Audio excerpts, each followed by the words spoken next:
2 दिन तो हुए थे माँ को घर आए हुए और सुबह सुबह ही माँ अपना सामान पैक करके वापस जाने की तैयारी कर रही थी। ऐसे ही तो ना आई थी माँ बेटे के घर। आने का कारण भी खास था। बहू की डिलीवरी हुई थी और दादी बनने का नसीब मिला था माँ को। माँ दौड़ी दौड़ी खुशी खुशी अपने कॉलेज से छुट्टियां लेकर आई थी अपने पोते का मुंह देखने के लिए। एक बड़े कॉलेज में लेक्चरर होने के बावजूद माँ की सोच अभी भी ऑर्थोडॉक्स टाइप की थी, जो पहले से यह सोच कर बैठी थी कि पोता होगा तो अच्छा होगा। माँ के अरमानों पर तब पानी फिर गया जब बहू ने बेटे को नहीं बेटी को जन्म दिया। हालांकि माँ ये सब अपने चेहरे पर दिखाना नहीं चाहती थी, लेकिन उनका बर्ताव सारी बातें बयां कर रहा था। माँ को वापस जाने की तैयारी करता देख बेटा माँ के पास आया और माँ से बोला, माँ 2 दिन तो हुए हैं तुम्हें आने को और तुम जाने की तैयारी कर रही हो।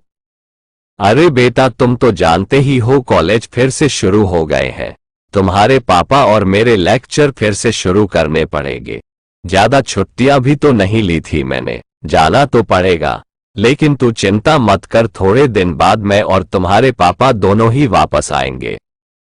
अगले दिन सुबह सुबह माँ नहा धोकर जाने के लिए तैयार थी। बेटा किचन से चाय बनाकर माँ को देता है। माँ बेटे को बहू और पोती के बारे में पूछती है। बेटा कहता है दोनों सो रहे हैं।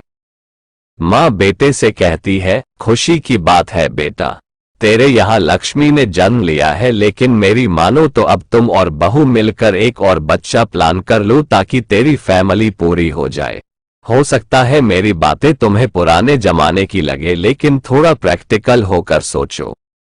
बेटा अच्छे से जानता था कि माँ जो कह रही थी और जो कहना चाहती थी वह बातें दोनों ही बहुत अलग थी। बेटे ने अपने जेब से अपना मोबाइल फोन निकाला और उसमें कई मैसेजेस माँ को दिखाए और बोला, देखो माँ, तुम्हारी बात तुमसे पहले ये दर्जनों लोग मुझे मैसेज में कह चुके हैं। हर कोई डायरेक्टली या इनडायरेक्टली मुझे यही कहने की कोशिश कर रहा है कि बेटा होता तो अच्छा होता, या फिर आगे बेटे के लिए ट्राई करो।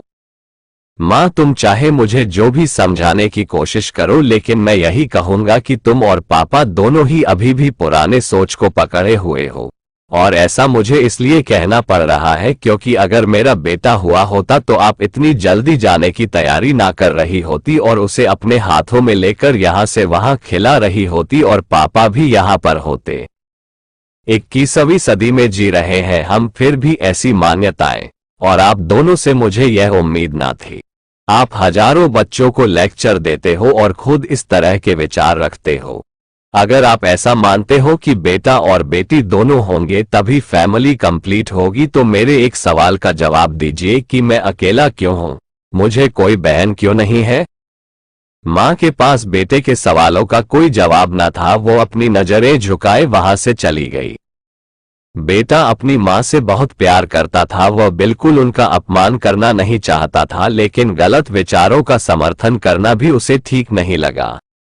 ये सारी बातें बहू ने भी सुन ली थी। बेटे ने उसके पास जाकर उसका उतरा हुआ चेहरा देखकर उसे समझाते हुए कहा, देखो चारू, तुम्हें मां की बातों से या किसी और की बातों से परेशान होने की जरूरत बिल्कुल नहीं है। मुझे कोई फर्क नहीं पड़ता कि मुझे बेटा हुआ है या बेटी। मेरे लिए यही बड़ी बात है कि मेरी बेटी स्वस्थ है और खुश।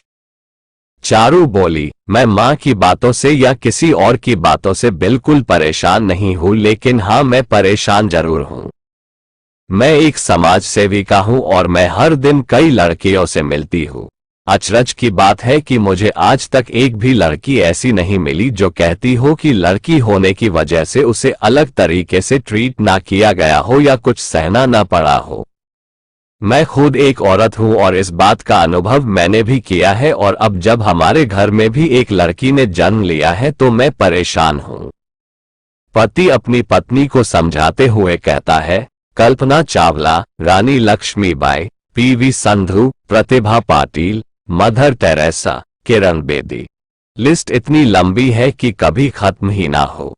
क्या इन सब ने ये सब फेस नहीं किया होगा? जरूर किया होगा, लेकिन उन्होंने दुनिया को जो साबित करके दिखाया है और जिस मुकाम पर वे पहुंची है वही हर लड़की को हौसला देने के लिए काफी है। और इन सब में जो सबसे पहला नाम आएगा जो हमारी बेटी को हौसला देगा वह होगा चारू शर्मा का, यानी कि तुम्हारा।